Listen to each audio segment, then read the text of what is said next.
আমরা যারা ল নিয়ে পড়াশোনা করি তাদের এই জুরিসপ্রুডেন্স সাবজেক্টটি নেওয়া হয়। তাদের একটি কোয়েশ্চেন থাকে যে জুরিসপ্রুডেন্স কি, এটা কীভাবে আসছে।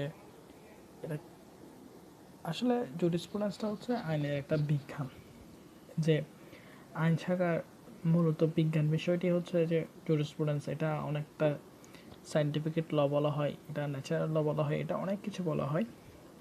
তো আমরা আজকে জানবো জুরিসপ্রুডেন্স কি। Jurisprudence originate from Latin word jurisprudentia. এটা ল্যাটিন ওয়ার্ড জুরিসপ্রুডেন্সিয়া থেকে এসেছে।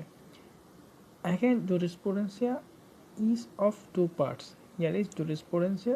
Juris means jus, which is English term means law, and prudentia means knowledge.